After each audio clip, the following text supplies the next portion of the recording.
Hi there, Mike here with you guys once again. It's my second video I'm doing today. I'm doing two videos. I normally don't do more than one video a day, and I haven't done a video in a while, so I figured why not do two today. This one is something that is related to microtransactions, and I'm not going to sit here and complain about microtransactions. Pretty much everybody hates them, yet too many people continue to support them, so obviously they're selling well. But what I'm going to talk about is, as far as that is concerned, is my thoughts on what needs to be done to stop it. And it's not going to be a popular message. A lot of gamers are not going to be happy with what I have to say, but I feel like we bear some of the blame, and not just those who buy microtransactions, but the thing is, with game development, it's getting more expensive to make AAA games. There's no denying that. That's why they're trying to come up with ways to make their money back. But the problem is, no one wants to raise the price on their games above $60 for standard editions in order to make the difference. And the reason for that is because when the HGen launched, around the time of the HGen launch, or close to it, people were worried that games are going to be more than $60. So the publishers and developers didn't do that. Instead, they went with microtransactions, paid DLC, always online DRM, and all of that. And by the way, the whole reason the whole shared thing is a trend amongst a lot of game developers now is because it's a way of making DRM possible, which is not necessary anymore because the used game market's going down anyway due to digital downloads and sales. They're finally doing what Steam's been doing, and that's the right way to incentivize people to do that. But anyways, back to the issue at hand, and that is, I think we need to accept the idea, if we're going to get rid of microtransactions, if we're going to get rid of literally half-ass release games. I'm not saying this as an expression. They really are releasing parts of a game at a time, oftentimes, in order to make more money off of people. In other words, they're trying to make up the difference. They're trying, because we pressured them into not charging more than $60. What I'm trying to say with all this is, if we would allow game publishers and developers to charge more than $60 for a AAA game so that they could make their money back on the cost to make it, they might not be doing what they're doing now. So they might still be, now that the Pandora's box has been opened and they found a new money-making thing. And if that's the case, then yeah, shame on them for that.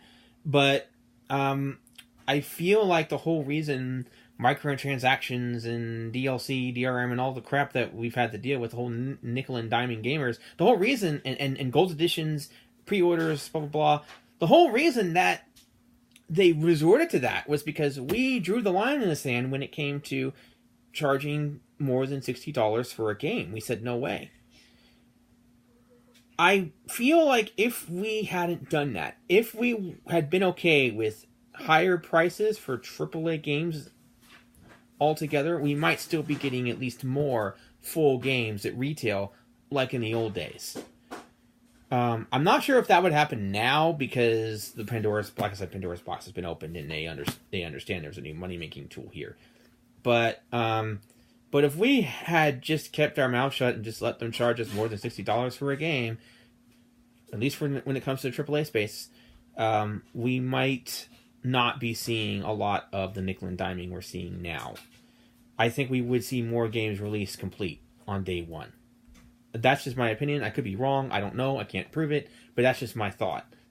The only way that I can see them making up the difference for expenses in games, and the fact that games are getting more expensive to make, is to charge more than $60 for AAA games at launch. It's not something that people want to hear, but I think that's the only solution I can think of, and the only chance I can think of maybe getting games released complete day one, just like in the old days. Because remember, games were more expensive back in the day than they are now, but they're much more expensive to make now. But for some reason, and I think maybe because the 7th generation lasted so long that we got used to $60, so it just sort of been ingrained in us.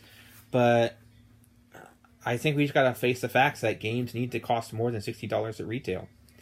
And until we become okay with that, they're going to try to way to work. Their companies are going to try to find a way to work around it and continue to nickel and dime us in ways that are less ingenuous. And the microtransactions are really hurting games altogether. Anyway, they're making games pay to win. That's coming. I guarantee it. It's on the way. So I think we just need to charge. We need to be okay with $70 games, maybe 80, 90, even 100, depending on the game. I also think that certain games should be cheaper than $60 as well, like some of the indie games are doing.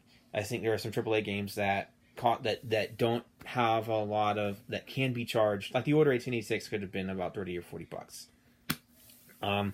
But I think something like a GTA 5 or Elder Scrolls 5 or something like that, or Fallout 4.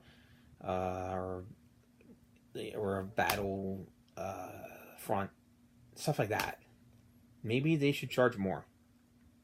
And instead of breaking the game apart and filling it with loot box and microtransactions, I think maybe by charging us $60, more than $60, charging us more than $60 at retail for the game, maybe they might give us the full game at launch. Maybe, because they'll be able to make up that difference. And also, it is affecting single-player games. You know, Emmy Hennig, I don't know if she's going to be able to work in this industry again. She might have to go down to the indie space. That's where that's where Ken Levine went. And I wouldn't be surprised if Emmy Hennig goes down the same route. I don't think she's going to give up game development, but I think she's going to be kicked out of the AAA space. Because it's happened to her twice now. For different reasons, but part of it is, at least with the Star Wars game, EA's move towards loot crates and microtransactions and things like that. So, plus I'm disappointed that we're not getting an Uncharted-like Star Wars game. That would have been amazing. Anyways, that's all I got to say for now. What do you guys think? Do you think that game publishers should start charging more than $60 for certain games? Not all games. Some games cheaper. Maybe instead of having $60 as a set price, default, maybe they should charge less for some games and more than $60 for other games to make up the difference in order to maybe not do microtransactions and loot boxes and all of that for AAA games. Let me know in the comments below. Anyways, that's all I got to say. Thank you guys for watching. I'll see you next time. Bye.